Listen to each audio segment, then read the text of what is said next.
je suis Philippe Mineur et je vous accueille dans Sans Compromis, le podcast IMO qui ne met rien sous le tapis.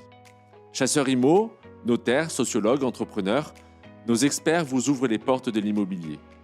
Ici, pas de blabla, pas de jargon, on vous apporte des réponses claires, des solutions concrètes, que vous soyez propriétaire, futur propriétaire ou simplement intéressé par l'IMO. Alors bienvenue dans Sans Compromis, le podcast qui aborde l'IMO autrement. Salut Alban. Salut. Eh ben écoute, je suis ravi de te recevoir au micro de Sans Compromis. Merci de me recevoir. Comme je disais en introduction, on va parler d'un sujet passionnant qui est celui de la réno énergétique. Eh oui. D'autant plus passionnant que je pense, moi-même vivant dans une passoire énergétique, je suis enrhumé. Donc tu vois, excusez-moi pour ceux qui vont nous entendre, j'ai peut-être le nez un petit peu bouché. Et plus sérieusement, je te donne déjà juste mon point de vue sur le sujet, en tout cas de ce que j'entends, de ce qu'on entend chez Préto. C'est d'un côté l'opportunité du siècle, le très bon moyen d'acheter à bas prix et potentiellement faire des économies d'énergie derrière. Et en même temps, tout le monde te dit c'est archi galère, les travaux, le financement.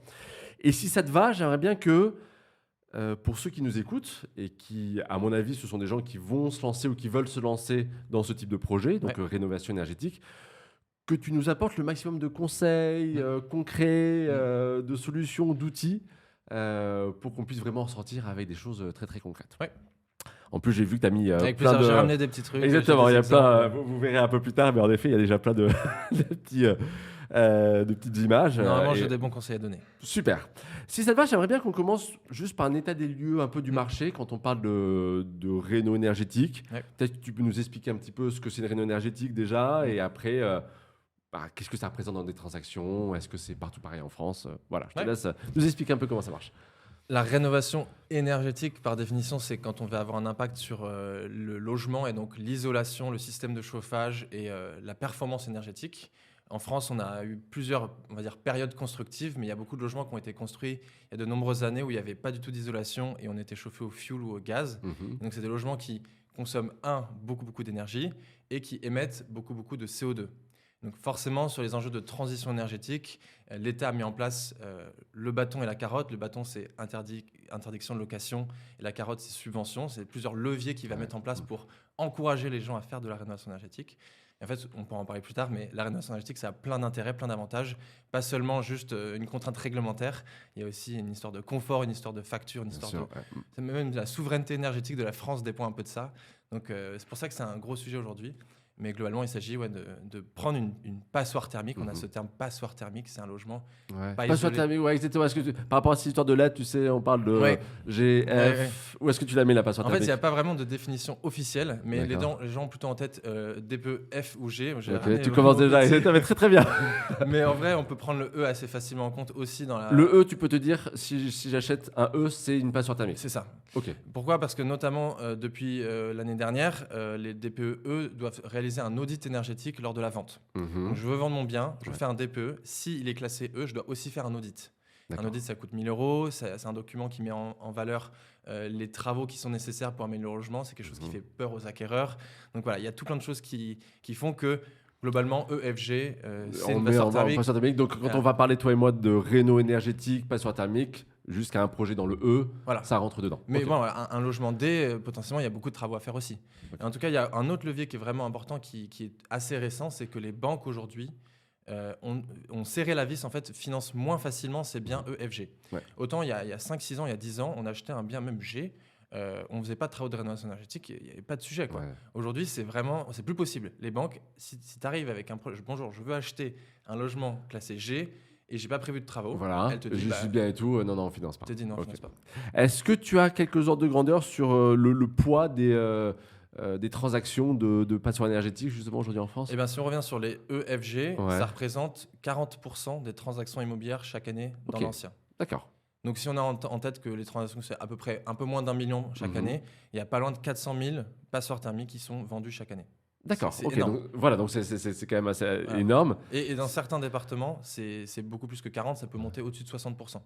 Notamment dans les Alpes, dans la Creuse, etc. Il y a 60% des transactions. En gros, c'est simple, dans certains départements, tu veux acheter un logement, tu n'as que du EFG, quasiment. Voilà, c'est parce que c'est naturellement le parc en présence, ce sont des passoires thermiques. C'est pas encore que les Français se ruent sur ces passoires et vont vraiment acheter. Il y a cet élément-là aussi. Il y a plein de gens qui, face à ces contraintes réglementaires, à ces passoires thermiques, décident plutôt de vendre que de rénover. Et donc, il y a des biens qui sont mis à la vente. Je pense qu'il y a un peu cet effet-là en ce moment où, puisqu'il y a cette contrainte, les gens certaines personnes préfèrent vendre. Ouais. Mais de base, c'est une représentation à peu près honnête aussi du parc immobilier. Hein. Ouais, je En comprends. France, les EFG, ça représente à peu près 40%. D'accord. Et le G, tu vois, tu parlais tout à l'heure du G qui Mhm. était vraiment les choses que les banques ne veulent même plus regarder quand tu arrives avec un tel projet. Sans travaux. Ouais, exactement, sans travaux, bien sûr, on en parle après. Ça représente quoi aujourd'hui dans les transactions? Je ne saurais pas te donner Ouais. la répartition exacte, mais il y a pas mal plus de E. Ok. En fait, c'est une sorte de courbe comme ça. En France, il y a beaucoup de D, beaucoup de E, beaucoup de C. Et après, il y a beaucoup Les moins F et de les A G. et il y a beaucoup moins de G. Donc les F, G, ça ne représente pas tant que ça, mais les E, c'est beaucoup. Ouais. Ok, ça marche. Comme je te disais tout à l'heure, quand on parle de projet, de réno énergétique, Ouais. c'est le truc qui a l'air de faire vraiment peur aux gens. Ouais. Parce C'est normal. que en face, tu as la notion de travaux. Quoi. Après, on parlera du financement, mais déjà, tu as la notion de travaux. Sur le papier, une fois de plus, tel qu'on l'explique, on se dit, mais c'est génial. J'imagine en plus, on peut faire des très très bonnes négos, par Ouais. définition, dans Ouais, ces exactement. biens-là. Tu as déjà une sorte de. Même, je reviens un peu sur mon sujet d'avant, mais de décote moyenne qu'on peut C'est espérer. hyper intéressant. Chaque année, il y a les notaires qui font une étude sur la valeur verte. Ça s'appelle la valeur verte. Ouais. En fait, c'est l'impact du DPE sur la note, sur le prix du bien. Et en fait, on se rend compte que de plus en plus, ça augmente chaque année.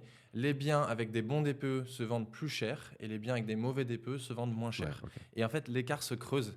Et donc, globalement, aujourd'hui, si on achète un bien EFG, eh ben, on va pouvoir vraiment le négocier parce que les travaux sont chers. Tout le monde les vendeurs savent que la banque va Ouais, être plus exactement. difficile. Donc, en Ouais. fait, c'est devenu vraiment un acquis que passoire thermique égale galère, égale cher. Et donc, on va pouvoir négocier. Ouais, exactement. Surtout que le vendeur, comme tu dis, vu qu'il a fait son audit énergétique, dessus, tu me dis si je me trompe, mais il y a aussi le montant estimé des travaux. Exactement, Ouais. c'est ça. Donc, tu as déjà ta marge de négociation. Voilà, tu peux assez facilement dire, vous me faites une offre, enfin, vous voulez vendre, le prix est de temps. Ouais. Moi, il y a marqué 80 000 € de travaux, je vous fais une offre 80 000 € moins Ouais, cher. voilà, c'est Alors, exactement. parfois, c'est pas forcément réaliste, mais en tout cas, il y a ce prix-là qui a un levier de négociation énorme. Ouais, donc grosse négo. Donc en effet, c'est ça qui est intéressant, c'est que d'un côté, tu te dis c'est un peu l'affaire du siècle, tu peux acheter bien moins cher, tu feras des travaux qui va revaloriser le bien, mais tout le monde se rue pas non plus vers ces biens-là à cause des travaux. Est-ce que tu as, entre autres, hein, après Ouais. on parlera du financement, mais tu as quelques ordres de grandeur si demain je veux me lancer dans un projet comme celui-ci, on va partir sur une surface moyenne, c'est quoi, 90 mètres carrés, 90 mètres carrés. Mm. Avec grosse masse, c'est quoi le montant des travaux? Combien de temps de travaux il faut, j'imagine? Alors, en fait, on va pouvoir peut-être en revenir, mais pour estimer les travaux, il y a plusieurs leviers. D'abord, on peut regarder le DPE ou l'audit. Après, il va y avoir des simulateurs de travaux qu'on peut utiliser aussi. Ou alors, le mieux, reste de faire des devis. Et c'est forcément au cas par cas. Ça dépend de la localisation, selon est-ce qu'il y a beaucoup d'artisans ou pas. Ça dépend d'énormément de facteurs. Mais globalement, ce qu'il faut avoir en tête, si on prend vraiment une passoire thermique et qu'on veut faire une grosse rénovation, soit une rénovation 100% énergétique, mais très, très, très bien faite, soit une rénovation énergétique, mais avec aussi d'autres éléments, par exemple la salle de bain, la cuisine. D'accord, ok. Elle est à peu près 1 000 € du mètre carré. Ok, là tu me sors de la moyenne en France, c'est ça? C'est ça. Moyenne c'est française, d'accord. Ok. Grosse maille, à peu près 1 000 € du mètre carré. Ok. 1 000 € du mètre carré sur 90 mètres carrés, 90 000 €. C'est énorme. Ouais. C'est un gros montant. Et parfois, ça va plus loin. Et parfois, les travaux peuvent être faits en 2 temps. Donc, on peut faire un premier bouquet de travaux moins ambitieux avec la banque et on en fera un plus tard quand on aura peut-être une augmentation. Et donc, on a une capacité d'emprunt qui s'est débloquée. Donc, voilà, c'est vraiment du cas par cas, mais 1 000 €, C'est un peu comme ça, tu peux estimer quand tu rentres dans une passoire thermique. Voilà. Grosso modo, tu peux estimer comme ça les prix. Mais il y a des maisons qui sont plus faciles à rénover que d'autres. Là, on va en parler tout à l'heure, mais il y a une maison qu'on a accompagnée. C'est vraiment une maison seule, donc il n'y a pas de logement à côté. C'est pas une zone ABF, donc tu peux faire ta rénovation tranquille. Tu peux faire une isolation par l'extérieur. Et le système de chauffage et au fioul, tu mets juste une pompe à chaleur, tu te raccordes au système d'eau chaude actuel. Donc il y a des rénovations qui sont faciles. Ouais. En appartement, par exemple, tu es plus limité. Tu peux pas forcément mettre une pompe à chaleur, tu peux pas isoler par l'extérieur. Donc, Alors, comment tu l'estimes ça justement? Imaginons, donc là, je visite un bien que j'ai vu sur un portail immobilier F. Ouais. J'ai l'audit énergétique, donc tu dis c'est du ça. vendeur. Il est obligatoire à la vente. Donc il est obligatoire. Ouais, ça, on est d'accord. C'est-à-dire, Ouais, c'est ça. je n'ai pas. Le vendeur peut pas me dire non, mais je le ferai plus tard. Non, ou, enfin, ok. il y en a qui le font, mais normalement, ils n'ont pas le droit. D'accord. Si on met un bien à la vente et qu'il est DPE E, F ou G, on doit fournir. Je aussi dois le présenter. C'est pas un l'audit truc qui peut attendre le compromis ou autre. Enfin, en réalité, voilà, il y a des vendeurs qui le font, mais il est normal d'exiger aux vendeurs d'avoir un audit énergétique. Voilà. Au Ça, moment c'est de déjà l'exercice. intéressant. Très important. C'est un bon Si vous conseil. l'avez pas, vous le demandez. Voilà, exactement. Et le vendeur n'a pas le droit de dire je le ferai plus tard ou ou j'ai vu un entrepreneur qui m'a dit tel montant en moyenne. De toute façon, moi, je dis souvent les vendeurs qui essayent un peu de minimiser la rénovation énergétique, qui disent non, mais t'inquiète, et qui parfois même il y a des vendeurs, c'est un peu fourbe, hein, mais qui vont jusqu'à enlever le système de chauffage du logement. Pourquoi ? Ouais. Parce que pour l'obligation de réaliser un DPE, c'est sur un logement qui a un système de chauffage. Quand on n'a pas de système de chauffage, on n'a pas. Attends, ce que tu appelles système de chauffage, c'est-à-dire de chauffage Le système de chauffage du central logement. ou juste des chauffages chez soi? Faut chauffer le logement, quoi. Ouais. Ok. C'est un logement qui n'a pas de chauffage, ça existe, hein. Ouais. Il n'a pas besoin de faire un DPE. Ok. Et donc il y a des Ah oui, il y a d'accord. des vendeurs qui ont une passoire thermique. Ouais. Ils ont des radiateurs très anciens, etc. Le diagnostiqueur, il vient, il leur dit c'est DPEG. Ouais. Ils disent ah ben merde, ça va être super cher, je vais Je galérer à vendre. des côtés, ouais. Ils appellent quelqu'un, ils enlèvent Non. le système de chauffage et ils font revenir un diagnostiqueur DPE vierge. Pas Vierge de, parce que. Non, mais pas c'est de- absurde. Mais oui, non, mais et nous, D'accord, on dit- ok. nous, notre message, c'est de dire c'est pas intéressant de faire ça pour plusieurs raisons. Déjà, parce que quelqu'un qui va acheter une passoire thermique, il faut qu'il se projette. On va en parler, mais ça fait peur, ça coûte cher. Sans avoir un DPE, sans avoir un outil pour mesurer quels sont les travaux nécessaires, on va pas acheter un bien.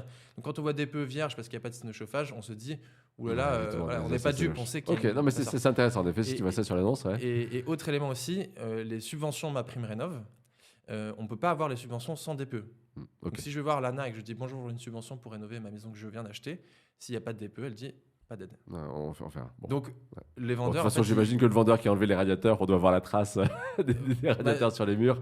Oui, c'est Ce ça, genre de mais choses, c'est- bien donc sûr, c'est dommage. Ouais, je comprends. Puis c'est un non-sens écologique Ouais. aussi de. Enfin bref. Bon, en tout cas, tu vas voir ton vendeur, il te fournit l'audit. Et moi, si je veux estimer les travaux, là, qu'on rentre déjà un petit peu dans le Ouais. concret, je passe par qui, comment? Donc, Et vraiment, je te dis avant de faire mon offre, hein, donc juste pour Ouais. savoir si. j'ai Ouais. 3 leviers, je pense, dans l'ordre, donc enfin même 4. Le premier, c'est donc regarder le DPE et l'audit. Voilà, donc Les il me donne déjà une propositions, estimation. il y a des propositions de travaux qui sont pas parfaites. La base des prix, elle est nationale, donc les prix sont pas forcément les meilleurs, mais c'est déjà un bon ordre de grandeur. Ok. Après, on peut utiliser des simulateurs de travaux. Il y en a de plus en plus qui existent. Nous, on en a un sur notre site, par exemple. On va récupérer le DPE ou l'adresse du bien et on va avoir tous les données du DPE. On va pouvoir projeter des scénarios. Ok. Et ces scénarios, l'avantage, c'est qu'ils sont modifiables.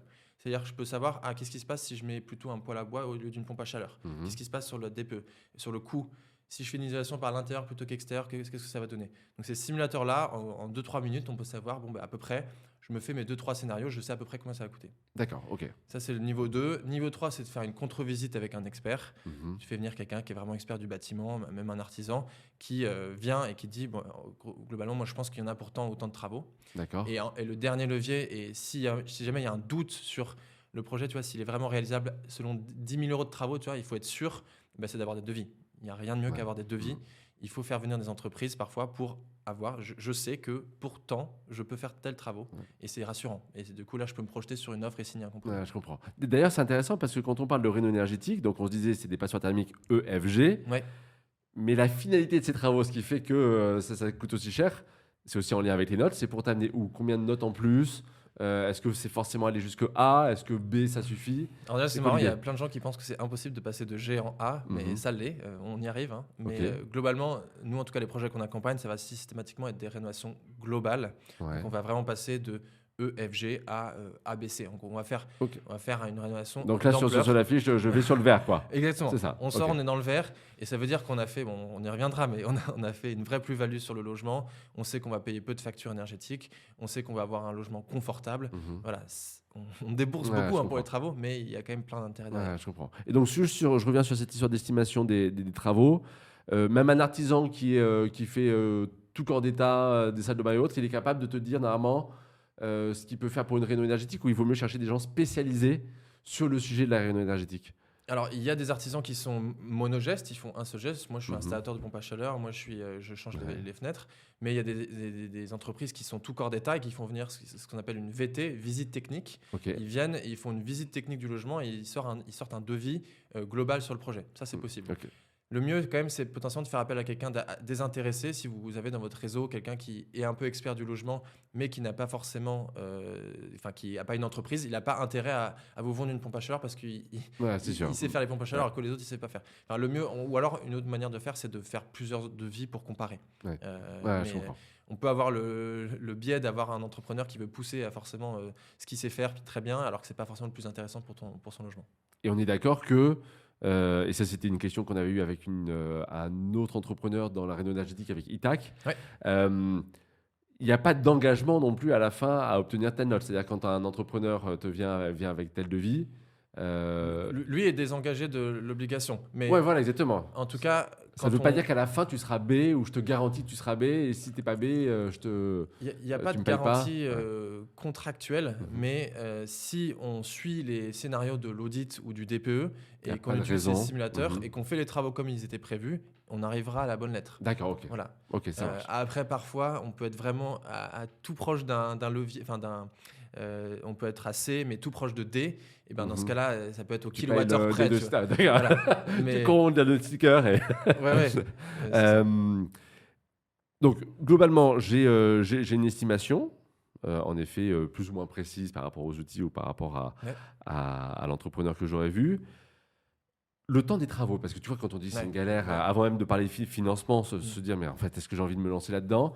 Est-ce que tu peux me dire un peu les grands vérités sur ce sujet? Est-ce qu'il faut que je vive chez moi? Est-ce que dans tous les cas, une réno énergétique, je dois louer? Comment ça marche? C'est un peu au cas par cas. Ça va dépendre. Par exemple, une isolation par l'intérieur, on peut difficilement vivre dans le logement parce qu'il faut enlever les meubles, etc. Et donc les travaux, on va pas vivre dans un logement quand il y a une rénovation intérieure. Maintenant, une isolation par l'extérieur, ça se fait plutôt bien. Ouais. Un changement de système de chauffage, ça peut se faire bien. C'est dans le sous-sol. En gros, c'est vraiment au cas par cas. Mais globalement, une rénovation globale, il faut s'attendre au moins à 6 mois de travaux. Ah oui, quand même. Et ça peut durer plus longtemps. Ça va dépendre de la rapidité aussi pour avoir des artisans. Globalement, nous, on accompagne beaucoup de primo-accédants, donc ils sont soit logés à titre gratuit, soit locataires. Et donc, ce qu'on fait, c'est qu'on met en place un différé partiel ou total sur le prêt. Et donc, au final, ils restent locataires. Ou alors, par exemple, ils peuvent aller vivre chez leurs parents si c'est possible. Ouais. Ouais, mais toi, c'est ce que tu conseilles, quoi. C'est idéalement, n'essayez pas d'être dans le logement que vous venez d'acheter avec les travaux en parallèle. C'est compliqué. Maintenant, tu as eu Charlotte récemment qui parlait du pré-relais. Il y a des complexités là-dessus. Forcément, la réalité fait qu'on ne peut pas toujours rester locataire. Donc, c'est au cas par cas. Mais globalement, il faut s'attendre à des projets assez longs. Ouais. Et il faut être prêt à rester locataire encore longtemps ou rester logé à titre gratuit. Moi, en tout cas, quand je me lance dans ce genre de projet, une fois de plus, l'idée, c'est d'apporter quelques conseils sur ce projet. Estimons entre 4 et 6 mois avant de pouvoir habiter le bien dans lequel il y a eu la réno. L'autre question qu'on se pose, c'est est-ce que je peux me débrouiller tout seul? Tu sais, il y a aussi pas mal de gens qui disent attends, mais le week-end, je vais faire ça, je vais changer les fenêtres, je vais faire de l'isolation moi-même. Alors déjà, ce qui est intéressant, c'est que je me suis rendu compte de ça. C'est vraiment un rêve de plus en plus de Français d'acheter un bien et de le rénover. Enfin, on s'imagine tous en effet pour voilà, le c'est faire. ça. C'est vraiment un rêve. Donc déjà, c'est quand même excitant. Enfin, ça peut être chiant de passer son week-end à faire des travaux, mais ça peut aussi être génial. Ça peut être un moyen de faire un projet de vie avec ses amis, etc. Donc voilà, c'est pas que du temps passé, du temps perdu. Maintenant, il faut se dire que acheter un logement avec travaux, ça veut pas forcément dire faire les travaux soi-même. Ouais. On peut faire appel à des entreprises, les banques financent les travaux, d'ailleurs elles l'obligent presque. Donc selon les leviers qu'on va activer, on va pouvoir en reparler, on va pouvoir faire soi-même les travaux ou pas. Mais les entreprises, on les mobilise, elles font les travaux. Et il n'y a pas forcément besoin d'être un expert en rénovation énergétique. Quand je me lance là-dedans, il ne faut pas que je sois un pro du bâtiment. Non, c'est mieux. Je pense que l'avantage quand on est expert, c'est qu'on va pouvoir faire en effet une partie des travaux soi-même. Ou alors on a un réseau, dans son réseau d'artisans qui peut faire des travaux un peu moins chers. Et du coup, on réduit le coût. En fait, faire les travaux soi-même ou faire appel à ses amis, ça réduit le coût. Mais on peut tout à fait ne s'y connaître pas du tout en rénovation énergétique. De toute façon, c'est financé. C'est fait par des entreprises. C'est compliqué, hein. Il faut le savoir. C'est long et ça, potentiellement, il va falloir apprendre certaines choses, parler avec plein d'experts. Mais si on est bien accompagné, ça se passe bien. Ouais, je comprends. Ok. Justement, on va parler financement. Je vois que tu es aussi venu, entre autres, avec le PTZ, l'éco-prêt, exactement, et après une rénov. C'est ça. Est-ce que tu peux nous expliquer vraiment là, avec autant de détails, si tu veux, toutes les subtilités de ces différentes aides? Là, j'imagine on a quoi? On a 80% des aides c'est ça. En fait, sur le marché. Si tu comprends ces 3 dispositifs de financement, tu comprends 80% de ce qui existe pour financer la rénovation énergétique dans le cadre d'un achat. Ça marche. Allez, allons-y. Je vais peut-être commencer par le PTZ, donc, ce petit logo-là. Déjà, ce qui est intéressant, c'est que le PTZ, il y a encore beaucoup de gens qui pensent que c'est que dans le neuf. Mais c'est pas vrai. Le PTZ, ça fonctionne aussi dans l'ancien, mais il y a une condition de travaux. C'est ça la première condition d'éligibilité. Et peut-être avant de commencer par ça, je vais d'abord définir ce que c'est. Vas-y, c'est C'est un intéressant. prêt à taux zéro. Donc c'est un prêt qu'on va faire auprès d'une banque qui n'a pas d'intérêt. Donc on ne rembourse que le capital, on ne rembourse pas d'intérêt. Donc c'est vraiment intéressant. Là, on sait aujourd'hui, les taux sont à peu près à 3,50. Et ben, on a un coût de crédit qui est souvent important. Ouais. Quand on fait un prêt à taux zéro et un éco-prêt à taux zéro, on rembourse uniquement le capital. Ok, donc la banque me donne 50 000, je rembourse 50 000. Exactement. Ok. Bon, il y a une assurance en plus, mais en tout cas, il n'y a pas d'intérêt. Très bien. Le prêt à taux zéro, donc, il faut s'engager à faire des travaux, et pas forcément des travaux de rénovation énergétique. Mais il faut que les travaux représentent plus de 33% du prix du bien. Donc j'achète un logement, par exemple, à 150 000 euros. Si tu fais les maths, il faut faire au moins 50 000 euros de travaux. Donc ça, c'est un peu une règle, pareil, se dire, quand je visite un bien, est-ce que j'ai suffisamment de travaux pour être éligible au prêt à taux zéro? Ok. Deuxième D'accord. condition d'éligibilité qui est... Une fois de plus, je réinsiste là-dessus, pas forcément de la réno énergétique. C'est C'est-à-dire ça. je peux refaire la salle de bain, la cuisine, Ouais. gonfler la note, on va dire, parce que je veux absolument tout refaire. Là, ça marche. Tous les travaux. Très Et bien. d'ailleurs, pas forcément par des entreprises RGE. Ça peut être des travaux qu'on fait soi-même aussi. Ça peut être Entreprise RGE, est-ce que tu peux préciser pour Ouais. ceux qui... Reconnu garant de l'environnement, en effet. Donc RGE, reconnu garant de l'environnement, c'est obligatoire pour les deux autres dispositifs qu'on verra, mais pour le PTZ, c'est Très pas bien. obligatoire. Et donc on peut faire aussi les travaux soi-même. On a accompagné des clients qui ont fait des travaux quasiment uniquement eux-mêmes et ils ont fait appel au prêt à taux zéro. C'est possible. D'accord. Ensuite, un point important, et c'est pour ça que j'ai les deux autres, parce que celui-là, il peut être assez contraignant, c'est primo-accédant pour le prêt à taux zéro. Il faut être primo-accédant, ne pas avoir été propriétaire de sa résidence principale depuis 2 ans. 2 ans. Il faut être en zone détendue. Ça, c'est le troisième critère. Donc ça, c'est en zone B2 ou en zone C. C'est les Ça existe zones... toujours les zones pour le Bah, PTZ? pour le PTZ dans l'ancien. D'accord, ok, Ouais, ça pour marche. le PTZ dans le neuf, ça a été Il changé. élargit. C'est ça. ok. Mais pour le PTZ dans l'ancien, c'est uniquement disponible en zone B2 et en zone C. Globalement, il faut se dire que c'est tout sauf les centres-villes de grandes villes. Donc plutôt la campagne, la ruralité. Autre levier, il faut être en DPE-D une fois les travaux finis. D'accord. Donc ça veut dire qu'il faut, si j'achète un bien G, il faut que mes travaux me permettent au moins d'arriver en DPE-D. Donc c'est là où il y a un peu de notion quand même de réno énergétique. Exactement, Ok, c'est ça. D'accord. Mais si j'achète un logement qui est déjà D, je peux faire le PTZ. Voilà, et là c'est ma déco. Ok, Voilà. ça marche. Et il y a des conditions de revenus. Mhm. Mais là-dessus, honnêtement, notamment quand on a des enfants, quand on a un couple, etc., c'est assez rare de ne pas être éligible au PTZ pour des conditions de revenus. Puisque les zones où il y a le PTZ, c'est les zones détendues. C'est souvent des ménages avec des revenus plutôt moins importants que dans les grandes villes. Et donc, en général, on n'a pas trop de problèmes sur Ok, les c'est conditions ça, de revenus. c'est ça le point de départ. C'est-à-dire que globalement, si je suis dans une de ces zones éligibles au PTZ, Ouais. faut pas que je me mette de barrière en disant J'aurais j'ai pas pas le de droit. revenus, Voilà. j'aurais pas le droit et tout. Voilà. Ok, Ouais. ça marche. Et le PTZ vient financer quoi, à quelle hauteur? Alors, le calcul du PTZ, combien on peut avoir, c'est assez compliqué. Ok. Et là, vraiment, il faut utiliser un simulateur. Il n'y a pas de règle très facile. Nous, ça peut intéresser, j'en parlerai à la fin, on a fait un simulateur qui intègre ces 3 dispositifs. Donc, on peut comparer ce qui est possible et savoir si on est éligible. D'accord. Mais en tout cas, ça va être une condition de où est-ce que j'achète, quel est le montant des travaux et de l'opération, quelles sont mes conditions de revenus. Ça va prendre en compte plusieurs leviers. Exactement. Mais globalement, on peut assez facilement avoir 30, 40, 50 000 euros. Et quand on est une famille nombreuse et qu'on fait un gros projet, on peut aller jusqu'à 132 000 euros de PTZ. D'accord. 132 000 euros de prêt à taux zéro. Je précise maintenant que le PTZ peut être boosté. Il y a pas mal de banques qui boostent le PTZ. Donc quand je suis éligible au PTZ, en général, je peux demander à une banque de booster de l'ordre de 20 000 euros, 20 000 euros en général. Exactement. Ce Ça, pour prêt à les taux aides, zéro. pour les primo-accédants notamment. Ouais, Donc exactement. c'est hyper important. Ouais, très bien. Donc c'est pas sur présentation de facture pour les travaux. Si, alors le PTZ, il va être octroyé au moment de l'achat parce que le PTZ, il n'est pas forcément équivalent au montant des travaux. Je dois faire un certain montant de travaux pour être éligible, mais ensuite j'ai un montant qui est peut-être décorrélé du montant de travaux. Mais derrière, il va être débloqué sur facture. Donc je fais mon achat et au fur et à mesure, Je mes travaux, d'accord. Ok, Voilà. ça marche. Ok, très clair. Bonne transition derrière, ça va être l'éco-prêt à taux zéro. Donc ça, c'est le deuxième prêt à taux zéro. Lui, c'est un peu notre chouchou parce que déjà, il n'y a pas de condition de revenu. Tout le monde est éligible. Il n'y a pas de condition de localisation. On peut être éligible partout en France. Et on est sur de la résidence principale et aussi de la résidence locative. Simplement, il faut que le bien qui est financé soit à usage de résidence principale. Ça veut dire que on ne peut pas financer une résidence secondaire, on ne peut pas financer de l'Airbnb avec l'éco-PTZ. Ouais. On vient financer des travaux sur un logement qui est soit notre résidence principale, soit la résidence Où tu principale veux de louer. notre bailleur, Ouais, enfin de ok. notre locataire. Voilà, pour être éligible, c'est un peu plus simple. Il faut faire 2 sauts de classe au DPE. Mhm. Donc là, je vais reprendre mon outil. J'achète un logement G, il faut qu'il soit minimum E. Ok. J'achète un logement F, il faut qu'il soit minimum D. Je fais 2 sauts de classe. Ouais. Et 2 gestes d'isolation. Donc ça veut dire il faut que je fasse à minima, parmi l'isolation des murs, l'isolation de la toiture, l'isolation du plancher et les menuiseries, il faut que je fasse à minima 2 de ces 4 lots. D'accord. Une fois que je respecte ça, je suis éligible à l'éco-prêt à zéro. Ouais. Par contre, il faut faire en effet appel à des entreprises RGE.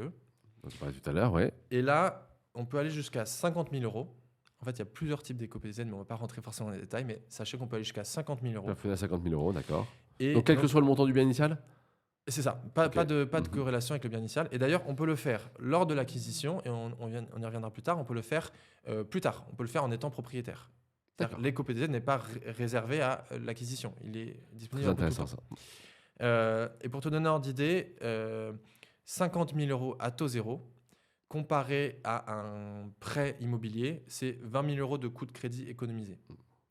Et je te laisse même pas dire, comparer à un crédit conso, parce qu'il y a pas mal de gens qui font des travaux avec des crédits conso qui sont à plutôt 4, 5, 6%. Ouais, exactement. Et bien là, ça va être encore plus. Mais en tout cas, on économise beaucoup en coût de crédit avec les coopératives. Ouais, très bien. Et juste qu'on soit concret, pour l'obtenir, c'est auprès des banques aussi. C'est les banques traditionnelles. Donc, je vais voir les banques, Il faut j'explique qu'elles mon soient projet. conventionnées. Ils ont une convention avec l'État pour permettre de faire ça. Mais globalement, c'est toutes les banques. Les banques en ligne sont pas fans de ça. Les néobanques, voilà, globalement, on peut oublier PTZ et co-PTZ. Mais toutes les banques, même les banques Société Générale, etc., qui sont pas forcément des banques hyper fans de ces leviers-là de rénovation, et ben elles financent ça très bien. Ok. Est-ce qu'il y a des subtilités à savoir? Tu vois, typiquement, tu disais, donc, j'obtiens l'argent là aussi sur présentation de facture. Imaginons que je n'arrive pas à sauter mes 2 classes. En fait, tu ne peux pas faire l'éco-PTZ sans faire ça. En fait, pour présenter l'éco-PTZ, il faut arriver avec des devis et soit un audit énergétique, soit un DPE projeté. Ouais. Et donc, il faut qu'il y ait une corrélation entre ces 2 éléments-là, mais on sait que avec les travaux, je vais arriver à telle lettre, je vais faire ces 2 sauts de classe au DPE. D'accord. J'ai les devis. Donc, je réinsiste toujours. Quand j'ai des devis qui me disent que vous allez passer de E à C, par exemple, je ne risque pas d'avoir une mauvaise surprise où l'autre diagnostiqueur dit désolé, en fait, on est cadé. Non. Toi, tu dis il n'y a pas de risque Il n'y là-dessus. aura pas de vérification. Il n'y a pas de mauvaise surprise qui arrive aujourd'hui dans les ménages français. Il n'y a pas de vérification. Non, D'accord, ok. La vérification, elle se fait. En fait, l'éco-PTZ, il faut qu'il y ait un audit énergétique qui soit réalisé. Donc, soit on prend l'audit du vendeur, soit on fait un autre audit. Mais donc, cet audit énergétique, il est réalisé par un auditeur certifié. Ouais. Donc, les banques et l'État, ils sont à peu près sûrs de ce qui se passe. Ok, très bien. Voilà, ça marche. Donc, il n'y a pas d'exigence de refaire un audit à la fin des travaux. Non. Parfait, très très clair. Donc, à hauteur de 50 000 euros celui-ci. Ouais. Le dernier, et la raison pour laquelle je l'ai présenté en dernier, c'est donc Ma Prime Rénov qui vient de réouvrir tout récemment pour tous les niveaux de revenus. Ma Prime Rénov parcours accompagné, c'est vraiment là-dessus dont on va parler. Il existe Ma Prime Rénov par geste, donc là c'est des plus petits montants de subvention si on fait des plus petits travaux. Mais dans le cas de projets qu'on accompagne, nous c'est plutôt Ma Prime Rénov parcours accompagné pour des gros travaux. Donc là, il faut se dire que c'est une subvention, donc on reçoit un chèque de l'État, c'est une subvention qui arrive à la fin des travaux et qui vient payer une partie des travaux, globalement. Et là, les montants... Qui arrive à la fin des travaux, hein, tu précises bien, exactement. Et c'est pour ça que nous, on encourage, et ça c'est vraiment un conseil, ne jamais présenter les subventions lors d'un prêt bancaire quand on achète une passoire thermique. On ne le dit pas. Pourquoi ? Parce qu'il y a beaucoup d'incertitudes et les dossiers d'instruction prennent pas mal de temps. Ouais. Et donc, si on dit à la banque... Même qu'on soit précis, pas mal de temps, c'est quoi ? Alors, qu'on puisse un peu se projeter aussi en moyenne. Les contraintes budgétaires, on parle d'une année, enfin de 1 an, c'est hyper long. Mais en temps normal, c'est entre 4 et 6 mois, quoi. Ouais. Mais c'est long.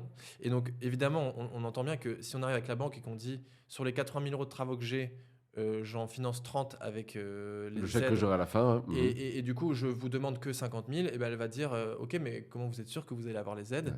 Donc ça ne marche pas. Donc nous, on dit vous devez financer l'ensemble du projet sans les aides. Et les aides, il faut un peu le voir comme un bonus. Évidemment, on le prend en compte. On sait qu'on va avoir ces aides, donc ça change la donne pour se projeter. Mais il ne faut pas que le projet soit caduque, soit... Donc je peux avoir 80 000 euros. Je vais voir ma banque. Je sais que j'ai 80 000 euros de travaux à faire pour augmenter de 2 classes. Je peux aller voir ma banque en lui disant je veux ces 80 000. Et à la fin des travaux, je peux voir l'État en disant donnez-moi En fait, la une fois que j'ai mon subvention. prêt bancaire, je fais la demande de subvention, j'ai l'accord, et à la fin des travaux, je vais recevoir la subvention. Et là, plusieurs choix possibles. Soit je fais un remboursement anticipé sur mon prêt, soit je finance d'autres travaux avec ça. Par exemple, je m'étais gardé, j'avais envie de faire la cuisine, mais j'avais pas Exactement, assez. plus la partie décorative et Voilà. autres. Ouais. Soit on peut placer cet argent, il y a plusieurs façons de le faire. Mais globalement, les travaux doivent être financés sans les aides, sinon ça rajoute trop de Ouais, c'est complexité très important. au Très, moment très du. Ne pas compter un effet vraiment là-dessus. D'ailleurs, j'ai même des amis autour de moi qui ont limite un petit peu lâché ça tellement c'était quand même compliqué. Ouais. Alors, peut-être que tu me dis, aujourd'hui on est d'accord, tu dis tout le monde y a accès, mais Tout le monde y c'est a accès. simple. Alors, ou- les montants ont pas mal été réduits, Ouais. mais globalement, sur les conditions d'éligibilité, déjà, il faut faire, comme l'éco-PTZ, il faut faire 2 sauts de classe au DPE, Mhm. améliorer son DPE de 2 lettres, et 2 gestes d'isolation. En fait, ça va être les mêmes Ok, conditions. donc c'est la même chose. Voilà. Là aussi, sans contrainte de devoir justifier que tu es arrivé. Voilà, à la fin, on ne juste justifie c'est pas par partie du l'audit devis. énergétique Ok. qu'on montre à l'ANA lors du dépôt de dossier, Mhm. mais on n'a pas besoin de faire un DPE à la fin. Ouais, ok. Et les subventions, ça va être une prise en charge sur un pourcentage d'un montant maximum de travaux. Mhm.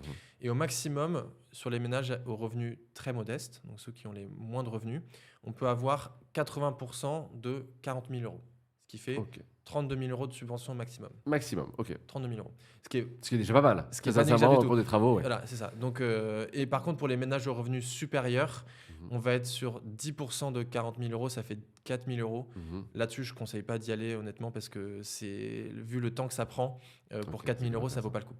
Mais ça, l'État le sait, hein, c'est aussi un moyen des contraintes budgétaires. Mais globalement, en revenus intermédiaires, modestes, très modestes, il y a 4 catégories. Mhm.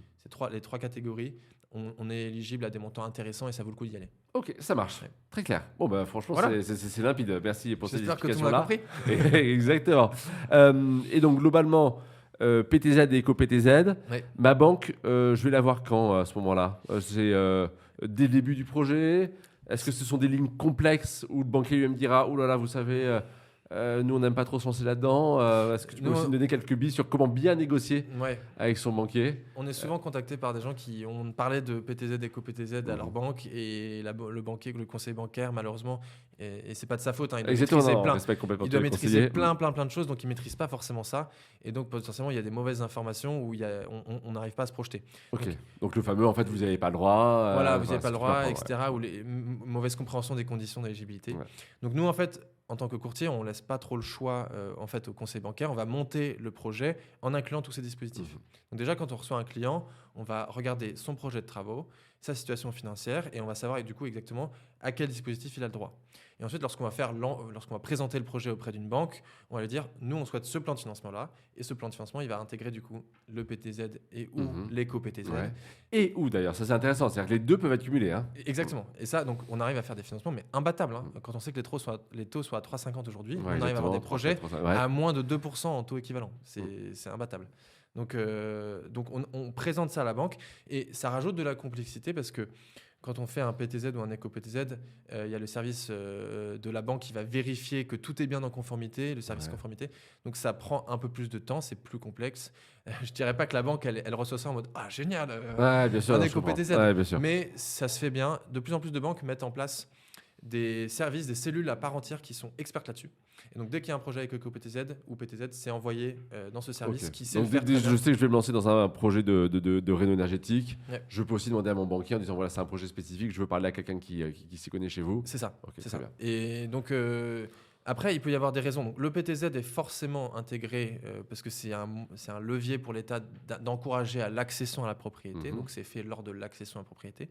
Par contre, l'éco-PTZ, il peut être fait soit pendant l'achat, soit plus tard. Et là, on va pouvoir voir sur un cas concret quel est l'intérêt de l'un ou de l'autre, mais on peut faire les deux. Ouais, très bien. Et avant justement de rentrer dans les cas concrets, est-ce que sur la ligne principale de ton prêt, ça a une incidence? Ouais, exactement. En tout cas, parce que soit tu as ces aides-là, ils vont se dire donc je vais un petit peu augmenter quand même les taux pour m'y retrouver, ou est-ce que les banques sont naturellement enclins à faire des efforts pour quelqu'un qui a un projet de réno énergétique, et donc je peux déjà exiger de ma banque un taux moindre sur J'ai ma ligne envie de dire principale. non. Déjà, quand on est éligible à ces dispositifs, on va avoir un vrai impact sur le taux moyen du coût du Exactement. projet. Mhm. Donc, se batailler sur 0,5%, enfin 0,05% de prêt de taux, c'est pas Sur la ligne forcément. principale, ouais, ça vaut pas le coup. C'est pas là-dessus qu'on va se battre en disant, mais attendez, Voilà, c'est mais comme un et projet. j'ai pas l'impression que les banques modifient le taux lorsqu'il y a des dispositifs comme ça parce qu'elles se disent je vais me rattraper, etc. Ouais. Ce qu'il faut savoir, c'est que le PTZ et l'éco-PTZ, donc c'est des prêts à taux zéro, on peut se dire la banque gagne rien. Mm. C'est pas vrai. Ouais, En fait, c'est des prêts où il y a des intérêts, c'est juste que les intérêts sont pris en charge par l'État. Donc, et c'est sous la forme de reçu fiscal pour les banques. Donc, les banques, chaque année, elles disent à l'État, regardez, j'ai fait tant de PTZ, tant d'éco-PTZ, et ça réduit leurs impôts de ce montant-là. Ouais. Enfin, il y a un calcul complexe, hein, c'est Ouais, je la comprends. SGF Gaz qui gère ça, mais bref. Et pour ces deux lignes-là, le remboursement est différé, comment ça marche? Le PTZ, il va y avoir un remboursement différé, donc on va pouvoir commencer à rembourser le PTZ plus tard. Donc on rembourse d'abord le prêt principal, donc c'est Ouais. assez intéressant, on rembourse plus d'intérêts. L'éco-PTZ, il va être lissé sur 20 ans maximum. D'accord. Et là-dessus, il n'y a pas de différé possible. Ok. Bon, en tout cas, là, tel que tu l'expliques, je dis pas que c'est magique, mais en effet, j'imagine qu'il y a de quoi faire de très très très bons coups, de très bonnes offres. Ouais. Et justement, tu es venu avec des cas C'est ça. concrets, c'est ça qui est intéressant, c'est que tu vas nous expliquer, tu es venu avec 2 cas de mémoire. Ouais, la famille Guez et la famille Poirier. Eh ben, vas-y, explique-nous un petit peu ce que ces familles ont fait, et ce sera l'occasion justement de voir concrètement, quand on a un projet, avec quel type de plan de financement on peut venir. C'est ça. Famille Guez, donc un couple avec un enfant en très bas âge. Mhm. Non, pardon, 3 enfants. Ok, c'est pas pareil. Hein. 3 enfants qui achetaient en Isère, donc à peu près entre Lyon et Grenoble, une maison classée G. Ok. Donc ils sont venus nous voir parce que donc nous, courtiers spécialisés sur ces projets d'achat avec travaux, ils sont venus nous voir en nous disant voilà, on est allé voir pour le coup notre banque. On lui a posé une question sur la combinaison entre le prêt à taux zéro et ma prime rénov. C'est très pratique en fait d'être dans la villa. C'est ça. Franchement, on peut montrer. J'aime bien, je le ferai pour les autres vidéos, ça. Et ben voilà, Ouais. c'est plastifié, c'est tout bien. Exactement, c'est pas mal. Donc ils étaient allés voir leur conseiller bancaire, ils leur avaient demandé si c'était possible de faire un plan de financement et le conseiller bancaire leur a dit non, c'est pas possible. Alors que eux, c'était quelqu'un, le père qui était assez technique et qui avait bien fait ses recherches. Ok. Et qui, Donc justement pour un peu ce manque d'expertise des conseillers bancaires. C'est ça, Ok, c'est ça. très bien. Qui se comprend parce qu'ils font plein de choses, mais voilà, il y a eu ce mauvais conseil. Et donc, ils sont venus nous voir en nous disant je pense que j'ai le droit à ça. Est-ce que c'est bien le cas? Et D'accord. on leur a confirmé que le projet était éligible. Mhm. Le compromis signé là ou quand ils viennent voir ou, ça marche C'était comment offre en cours. Offre en cours. C'est ça. Donc, D'accord. ils avaient fait une offre, c'était bien parti. Mhm. Il n'y avait pas tant de monde que ça sur le projet. Donc, DPEG, ils avaient forcément beaucoup de travaux à faire. Donc, maison, donc c'était 100 mètres carrés, Ouais. construite en 1970. Donc, c'est vraiment période constructive où il n'y avait pas d'isolation et il y avait c'est chauffé au fioul. Donc, c'est vraiment la passoire thermique un peu. Par excellence, ouais, Par exactement. excellence, vraiment. Et d'ailleurs, non mitoyenne. Donc, honnêtement, ce qui était pas mal avec ce bien, c'est que c'était assez facile à rénover. Parce que, voilà, comme je disais, pas de zone ABF, pas de mitoyenneté, simple. Globalement, ils sont venus. Et donc, nous, ce qu'on a fait, c'est qu'on a regardé avec eux les travaux qui étaient nécessaires. Ouais. Et il y avait. Ils avaient déjà fait les devis ou... Ils étaient en train de regarder les entreprises, mais les devis étaient. Enfin, il y avait pas mal de travaux à prévoir. D'accord. Isolation des combles, isolation des murs, changement de système de chauffage, VMC, menuiserie. Il y avait Ok. plein de trucs à prévoir. Vraiment la totale. Et en plus, il y avait un aménagement, donc travaux non énergétiques à prévoir. Mhm. Mais pour te donner un ordre d'idée, le bien était à 219 000 euros.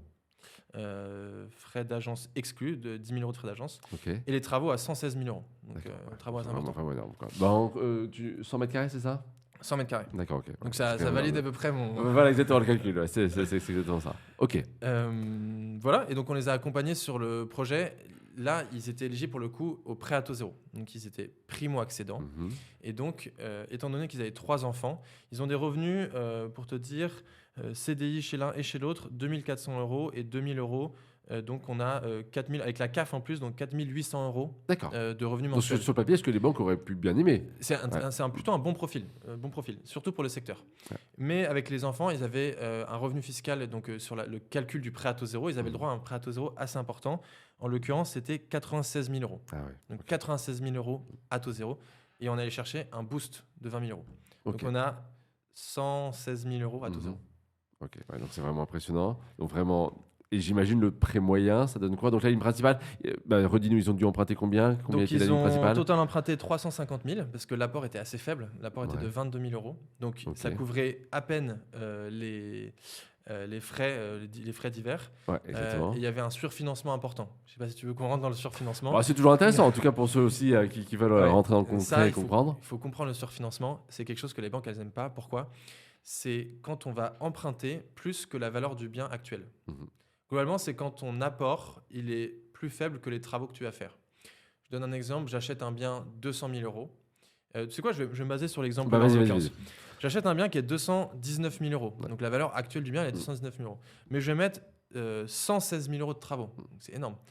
La banque, du coup, tu vas emprunter pour faire tout ça 350 000 euros. Ouais. Et l'idée, c'est elle se dit, est-ce que le bien, il vaudra 350 000 euros demain ? C'est pas sûr. Et donc, il y a cette question de, c'est un prêt qui est un peu risqué pour la banque. Parce que pour raison X, Y, je dois revendre, etc.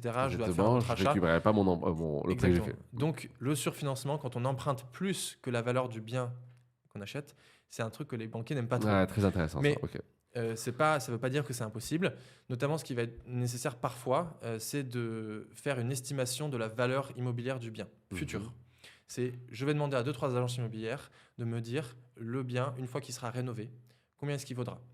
Mais en général, quand on travaille avec une agence locale, une agence bancaire locale, elle a à peu près en tête les prix de l'immobilier. Donc, Ouais. elle sait qu'un logement classé C, une fois les travaux finis, vaudra largement 350 000. Voilà. Ok, Elle ça a- marche. elle a- C'était leur cas ? Ce qui était leur cas. Ok, ça marche. Donc, ils ont quand même Il y a pu pas eu- rassurer il y a pas là-dessus. eu- Il n'y a pas eu de surfinancement, justement. Voilà. Ok. Mais à chaque fois, il y a une lecture globale. En l'occurrence, il y avait aussi un saut de charge assez important. Ils étaient locataires à 500 euros par mois Mhm. et la mensualité, elle est de 1500. Donc, Ouais, il y a un d'accord, gros ok, saut de ouais, charge. c'est sûr.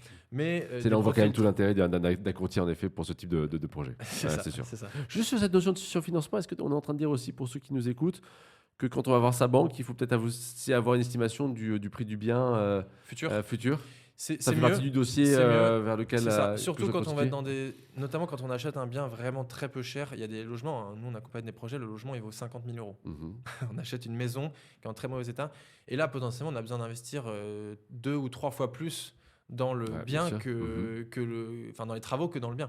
Et donc là, la question de la banque, c'est de se dire, mais vraiment, demain, est-ce que si vous vendez le bien, est-ce qu'il vaudra tant ?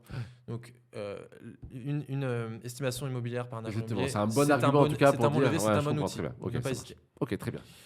Euh, Et sur le plan de financement, là, ça donne quoi exactement ? Donc, le plan de financement, donc on a mis le prêt à taux zéro. Mhm. Ce qu'il faut savoir, c'est que ce projet, en fait, n'aurait pas été réalisable sans le prêt à taux zéro. Le taux d'endettement sans PTZ, il est de 38%. D'accord. Donc, je vais voir la banque, je lui dis, je veux financer ce projet. Ça, malheureusement, ça peut passer une fois de plus, mais là, en effet, c'est très compliqué. Les Voilà. types de dérogations que doivent faire les banques pour ça. Exactement. Donc, c'est avec rare. le PTZ, on est tombé à moins de 34% de taux d'endettement. Donc, on est en Vous dessous avez de pile poil, 35%, ok. on est bien. D'accord. Euh, Incroyable. Voilà. La logique qui est intéressante sur ce projet, c'est qu'il y avait du coup un prêt à taux zéro. Et pour rappel, pour être éligible au prêt à taux zéro, il faut que le logement soit classé D une fois les travaux finis. Mhm. Donc on a présenté à la banque un scénario avec juste une pompe à chaleur. Et en fait, la pompe à chaleur, elle permet d'arriver en D. Donc on a dit à la banque, regardez, on va faire ces travaux, on arrive en D, on est bien pour le PTZ. Juste, c'est intéressant parce que quand tu dis ça, c'est toi qui prends le relais. Donc, je précise, hein, en effet, C'est ça. exactement, tu étais courtier sur ces sujets-là. Tu prends le relais et la banque veut tous ces documents, en tout cas, veut C'est comprendre ça, rentre dans le détail des devis et ce genre de choses. Donc, chez Achareno, on va vraiment prendre les clients dans la main là-dessus. On va leur dire, il faut arriver donc, avec tous les documents traditionnels quand on fait un prêt IMO, Ouais. les salaires, etc. Mais en plus, il faut arriver avec des devis et il faut arriver avec un DPE projeté ou un audit pour montrer à la banque que, regardez, je fais les travaux qui permettent d'être éligible au PTZ. Donc ça, et le problème là-dessus, c'est qu'on a un temps qui est réduit. Parce que, en l'occurrence, on a eu un peu de chance sur ce dossier.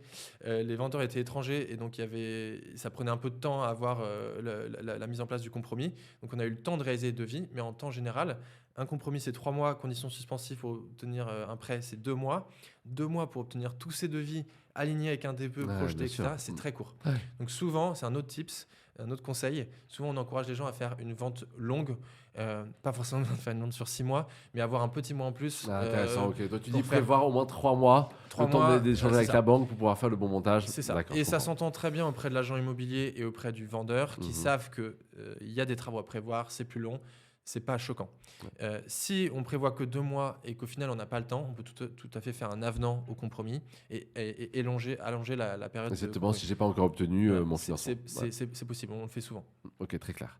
Et donc là, tu les as embarqués sur le PTZ. C'est ça. Et pourquoi pas sur l'éco-PTZ? Il y avait beaucoup plus de prêts à taux zéro à chercher. Et en soi, si on avait été gourmand, on aurait pu aussi aller chercher un éco-PTZ, mais la complexité là, c'est que il faut être éligible au PTZ et à l'éco-PTZ, donc il y a des différentes conditions d'éligibilité. Donc il faut que chaque prêt réponde bien à ces conditions d'éligibilité, donc c'est un montage qui devient assez complexe là-dessus. Ok, ça marche. Et d'ailleurs, y aller tout seul, PTZ, éco-PTZ, bon courage. Nous, on le fait de temps en temps, mais c'est plus compliqué. Donc ça se prépare bien, ça se présente bien. Il faut montrer que, regardez, je passe en DPED avec le PTZ et je fais mes 2 sauts de classe avec l'éco-PTZ. D'accord, c'est là où c'est bien un petit peu plus complexe. Je comprends, là. Mais c'est faisable, c'est tout à fait faisable. Ok, ça est bien accompagné. Là, en l'occurrence, de toute façon, il y avait 116 000 euros de prêt à taux zéro, c'est déjà énorme. Et ça leur a fait, donc si tu peux nous dire, donc leur ligne principale, elle est à combien ? Elle est à 234. Donc ils ont emprunté 234 sur un taux à 3,40. 3,40, ok. Sur 25 ans. Pas mal. Et le prêt à taux zéro, 96 000. Et le boost PTZ, 20 000 euros en plus. Tiens, alors justement, je voulais venir sur ce boost PTZ. Est-ce que tu peux expliquer comment est-ce que tu obtiens auprès d'une banque ce fameux boost PTZ ? Alors, c'est pas quelque chose de réglementé par l'État, c'est une offre commerciale. Ouais. Et il y en a eu pas mal, il y en a encore, mais c'est pas donné que ça soit... ça existe encore dans 6 mois. Mais globalement, c'est assez facile de voir. On tape Boost PTZ sur Internet et on voit les banques qui proposent ça. En l'occurrence, est-ce que tu sais dans quelle banque vous étiez passé là ? Ils ont fini au CIC, mais on avait aussi une proposition du Crédit Agricole où il y avait aussi du Boost PTZ. Ok, ça marche. Ouais. Et donc, ça leur fait un taux moyen à... Un taux moyen à 2,26. Ouais, 2,26. Ce qui est juste incroyable. En tout cas, aujourd'hui, pouvoir emprunter à 2,26, c'est absolument exceptionnel. Je tiens à préciser, la maison, elle est classée C une fois les travaux finis. Elle est chauffée avec une pompe à chaleur, donc les factures seront... Et elle est bien isolée, donc les factures seront limitées. Le bien, il sera super confortable. Donc, on se retrouve avec une opération qui est franchement imbattable, quoi. Ouais, bien sûr. Et le bien va être valorisé. Au début, on voit le G, on se dit... on a peur, on se dit non. Non, mais c'est exactement le but de cette vidéo, quoi. C'est qu'on puisse se rassurer là-dessus. Ouais. Une fois de plus, qu'on soit clair, ça demande quand même une certaine technicité. C'est ça. Tu vois, là, on parle d'un accompagnement fait par ta société. Ouais. Le commun des mortels. Face aux banquiers du commun des mortels, c'est plus compliqué. Ce que je dis souvent, c'est que déjà un prêt immobilier, notamment pour les primo-accédants, c'est compliqué. C'est potentiellement une montagne, ça fait peur. C'est pour ça qu'on a cette chaîne d'ailleurs. D'ailleurs, oui, exactement. C'est pour apporter un peu. Parce que nous, c'est notre quotidien en tant que courtier. On fait ça, on adore ça. Mais quand on achète un premier bien pour la première fois, c'est compliqué. C'est des jargons. Tu as vu quelqu'un qui parlait du fait que quand on entend un jargon, un acronyme, ça provoque du stress dans la tête. Exactement, ouais. C'est réaliste. Et donc, quand on rajoute en plus de ça des travaux qu'il faut prévoir, qu'il faut financer avec des dispositifs qui évoluent, qui changent, ça devient vraiment compliqué. Ouais, donc, bon, évidemment, je recommanderais de se faire accompagner. Bien sûr, tu as le droit à ton petit moment de publicité, évidemment. Et d'ailleurs, c'est intéressant parce que vous accompagnez aussi sur les travaux. Alors, sur les travaux, nous, notre positionnement en tant qu'Acharno, c'est d'être courtier en prêt immobilier, avec en plus un accompagnement sur la rénovation énergétique. On est à peu près les seuls, je crois, à faire ça en France, mais du coup, ça répond à un vrai enjeu du marché. Donc, l'idée, c'est qu'on va accompagner sur l'estimation des travaux nécessaires, combien ils vont coûter à peu près, et surtout comment on les finance. Donc il y a cette ingénierie financière et technique. Donc on va savoir, voilà, si je fais tel travaux, j'ai le droit de tel dispositif. Ah, mais le PTZ, c'est mieux, l'éco-PTZ. On va avoir cette réflexion avec le client. On va essayer d'optimiser en fait le plan de financement selon les besoins du client. Sur la partie vraiment travaux, si le client il a un réseau d'artisans, il va pouvoir faire appel à ces entreprises, évidemment. Nous, on a aussi un réseau d'entreprises qu'on peut mobiliser si les clients n'ont pas d'entreprise. Ok, donc vraiment clé en main, quoi. C'est ça. L'idée, c'est de les accompagner. On ne va pas faire les travaux nous-mêmes. Oui, exactement. Mais vous les suivez ? Notre mission, elle se finit au niveau du financement. C'est ça. Ouais, très bien. C'est ça. Après, si l'éco-PTZ, par exemple, est fait dans un second temps, on va pouvoir les accompagner derrière. Mais disons que notre accompagnement, il se fait vraiment sur le prêt IMO. Mais évidemment, le gros de la réflexion de travaux, elle se fait lors du prêt. Une fois que j'ai mon prêt, il y a beaucoup de choses qui sont un peu figées. Je ne vais pas réinventer mes travaux derrière. Ouais, c'est sûr. Ok, bon, très beau cas. En tout cas, voilà, de 26, c'est absolument impressionnant comme taux. Et tu as un deuxième cas, si j'ai bien compris. C'est ça. Donc le cas Poirier. Ouais. Donc famille, un professeur et une guide conférencière qui achetaient à Amiens. Donc là-dessus, c'est sur une maison assez classique, DPE, pardon. Donc DPE, on est un peu entre la vraie grosse passoire thermique et oui, exactement. Logement, voilà. Ou limite, je pourrais ne même pas me poser de questions à obtenir une aide particulière. C'est ça. Okay. Donc là, en l'occurrence, ils sont venus vers nous parce qu'ils avaient besoin justement de réfléchir aux travaux, quels étaient les travaux pertinents et comment ils allaient les financer.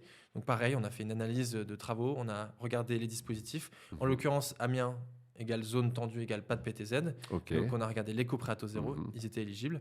Vas-y, donc on est d'accord à t'écouter. Le premier truc à regarder, c'est quand même le PTZ. C'est ça, mais Toujours. en fait, c'est là où je peux obtenir le plus. c'est les montants les plus importants en Mhm. termes de prêt à taux zéro, beaucoup plus importants que, potentiellement plus importants que l'éco-PTZ. Mais si on n'est pas primo-accédant Voilà. ou si on est en zone tendue, Exactement. on n'est pas Première éligible. chose à regarder, est-ce que je suis éligible ou non au PTZ, et après je regarde pour l'éco. C'est Ok, ça, très bien. c'est ça. Mais il faut que les gens arrêtent de se dire je suis riche, j'ai le droit à rien. Ça, c'est encore. c'est Ouais, fou, bien hein. sûr, non, mais t'as tout à fait raison. C'est C'est vrai fou. que on Et- peut retenir au moins ça. C'est ça. Et donc, ma prime rénov, si on est riche, les montants sont assez faibles. Mhm. Le PTZ, si on est riche, on n'est potentiellement pas éligible. Mais Donc, l'éco-PTZ, pour tout le monde. Ouais. c'est un truc de. Et c'est encore trop méconnu. Et alors que c'est un levier, je dis que 20 000 euros de coût de crédit économisé, c'est énorme, 20 Bien 000 euros. sûr. Ça te permet de financer une cuisine si tu veux. Ouais, complètement. Ouais. Et ils ont eu le droit à ça, eux? Ils ont eu le droit à l'éco-PTZ. Ok, ça marche. Alors, en l'occurrence, on a vraiment programmé le projet de travaux, enfin d'achat et de rénovation ensemble. On a réfléchi aux travaux, au financement. Le fait est qu'ils n'étaient pas encore sûrs sur les travaux qu'ils allaient faire. Ça prenait pas mal de temps à obtenir des devis. Ouais. Donc, ce qu'on a décidé, parce que les banques étaient OK avec ça, c'est de financer le bien sans travaux et de faire un éco-PTZ dans un second temps. D'accord. L'éco-PTZ, c'est intéressant de regarder ça. Si on achète et qu'on fait l'éco-PTZ en même temps que le prêt principal auprès de la banque, eh ben, il va falloir avoir les devis quasi figés et le DPE et l'audit qui permettent de prouver à la banque qu'on va répondre aux conditions. Donc c'est un peu... Ça crée un rush où il faut se dépêcher. D'accord. Potentiellement... Et parce que c'est long à obtenir juste cet audit et les devis? L'audit, on a l'audit vendeur. Donc Oui, exactement, si voilà. si on fait les mêmes travaux, enfin si on fait les travaux qui sont recommandés sur l'audit vendeur, c'est bon. Voilà, exactement, c'est bon. Si par contre on veut faire des travaux qui sont différents Mhm. de ceux recommandés dans l'audit, eh ben, il va falloir faire un nouvel audit énergétique. Ouais. Donc ça déjà ça coûte 1 000 euros et puis ça nécessite de faire venir un auditeur. Donc c'est potentiellement plus compliqué. Ouais, ok. Et donc là en l'occurrence, ce qui est intéressant c'est qu'on a pu faire le prêt bancaire sans l'éco-PTZ et D'accord. sans travaux du tout. Donc on a déclaré un achat sans travaux. Un achat normal. On très a bien. précisé quand même lors de l'envoi banque, lors de le contact avec les banques, qu'on allait faire des travaux dans un second temps avec un éco-PTZ, D'accord. mais on ne l'a pas monté Ça directement. marche. Le fait de le préciser, c'est pourquoi? Bah, pour rassurer la banque sur le fait elles vont financer un projet qui va être, enfin un bien en l'occurrence DPE, Ouais. qui va être rénové plus tard. Donc elle se Ok, dit ça quand marche. même, il y a des travaux après, il y a des travaux prévus. Ça marche. Mais c'est pas pour obtenir un taux préférentiel sur la ligne principale. En Non, tout non, cas, c'était pas pour ça. Très bien. Et en l'occurrence, les banques, enfin, là, le DPE était E, et Ouais. donc c'était plus facile pour une banque d'accepter un prêt sans travaux quand il est DPE E, Mhm. DPE Ce F que ou tu G, disais ça devient exactement, c'est vraiment vos plus travaux. compliqué. Ça, c'est Voilà. je suis d'accord, rédhibitoire. D'accord. Donc ça a laissé le temps aux acquéreurs de faire, de prendre le temps d'aller voir des entreprises, d'aller regarder l'auditeur énergétique et de réfléchir à leur scénario de travaux. Et ils vont faire du coup l'éco-PTZ une fois le bien acquis. Et donc l'inconvénient de ça, c'est que le prêt va pas être lissé. Donc l'éco-PTZ va se rajouter à la mensualité de prêt. Ouais. Donc pendant toute la durée de l'éco-PTZ, on va avoir une mensualité plus importante. Mhm. Mais eux, en termes de taux d'endettement, on était bon. Ouais. Mais l'avantage, c'est qu'on a plus le temps de se poser et de réfléchir à Ouais, ces je travaux. comprends. Ils ont ménagé avant, c'est ça donc, Ils sont restés locataires, ils sont restent locataires. locataires le temps du... le temps d'ensuite lancer les travaux travaux, avec c'est les PTZ. C'est ça. D'accord. Ok. Donc un différé sur le prêt aussi. Et juste sur donc là le plan de financement, en fait, ils ont obtenu combien avec l'éco-PTZ? Donc 50 000 avec l'éco-PTZ. Ok. Donc comme je disais, une économie de coût de crédit assez Exactement, importante. très importante. Les travaux prévus, on était sur... donc ils allaient financer 50 000 avec l'éco-PTZ et 30 000 euros avec l'apport. Mhm. Ils n'ont pas mis tout leur apport dans l'achat du bien, ils ont gardé de l'apport pour les travaux. Ok. Donc ça aussi, c'est de l'optimisation à faire selon les choix, mais eux, c'était plus pertinent pour eux. Et voilà, qu'est-ce que je peux dire d'autre là-dessus? Et juste dans les deux cas, est-ce que tu leur conseilles quand même d'aller chercher ma prime rénov? Tu accompagnes d'ailleurs aussi Alors, là-dessus? Donc dans les deux cas, on est allé chercher ma prime rénov. Ok. Enfin, on est allé chercher. On a parlé de ma prime rénov. Mhm. On l'a intégré dans la réflexion, mais on l'a pas présenté auprès de la banque.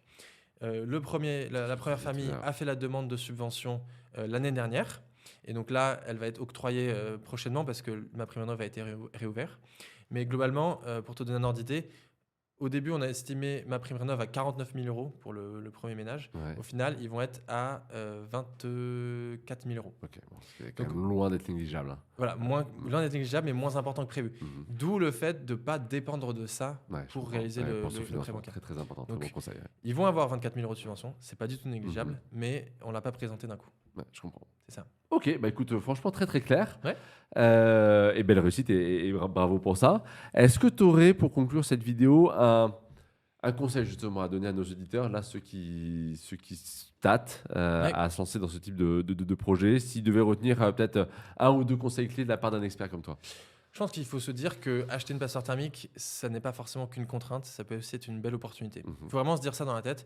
Certes, les travaux, ça coûte cher et c'est un peu long et c'est compliqué. Il faut accepter ça. Il faut être prêt à faire des travaux. Si on veut vraiment ne pas faire de travaux, on se tourne pas Exactement, vers un voilà, bien. faut accepter Voilà, la durée des travaux, le stress potentiel des travaux, quoi qu'il Exactement. arrive. Ok. Mais aujourd'hui, notamment, où les conditions d'obtention de prêts se restreignent, où les salaires n'ont pas augmenté à la même vitesse que les prix de l'immobilier, et donc devenir acquéreur, accéder à la propriété, c'est compliqué. En achetant un bien EFG, on a l'occasion d'acheter moins cher. Et on a Négocier, donc déjà, c'est ça, profitez-en pour négocier. acheter moins cher. Et donc, et ça, c'est potentiellement le meilleur levier qu'on peut avoir sur son Ouais, plan de bien financement, c'est d'acheter moins cher. Donc, on achète moins cher. Et quand on achète une passoire thermique, on débloque l'accès à tous ces dispositifs-là. Et donc, on a des prêts Et là, à taux tu me zéro. dis, excuse-moi, là, c'est 80%. C'est-à-dire, ça sert à rien que je me dise, je vais chercher les autres. En gros, les autres choses, ça va être les certificats d'économie d'énergie, Mhm. et c'est 2 E, et ça va être des subventions, mais des plus petits montants. Ouais. Ma prime rénov, mais par geste, donc pas par cours accompagné, par geste, donc pareil, c'est des plus petits montants. Les aides locales, et je dois oublier 2-3 autres dispositifs, Ouais, mais d'accord, en ok. fait, c'est Très négligeable. bien. Vraiment, avec ça, on comprend la majorité.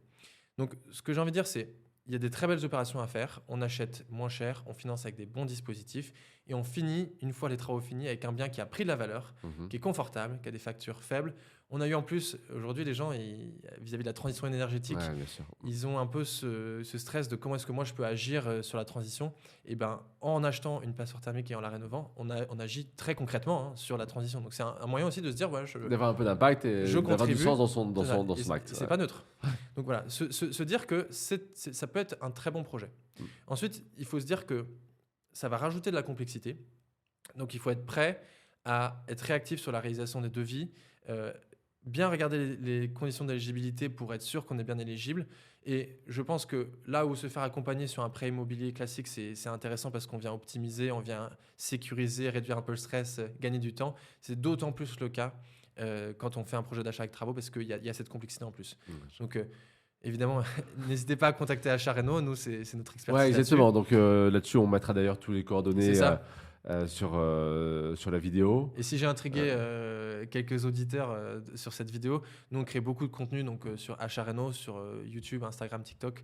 Ne pas hésiter à regarder nos vidéos aussi on met à jour à chaque Ouais, fois. la qu'il y a même pédagogie que tu C'est as ça. très bien faite ici. C'est On ça. la retrouve en effet sur les réseaux sociaux. Tu débrouilles vraiment très bien. Merci d'avoir écouté cet épisode de Sans compromis. N'hésitez pas à vous abonner, à mettre un commentaire et à retrouver l'ensemble de nos épisodes sur YouTube. À très bientôt. Sans compromis est un podcast créé par Preto avec Manon Béline à la production.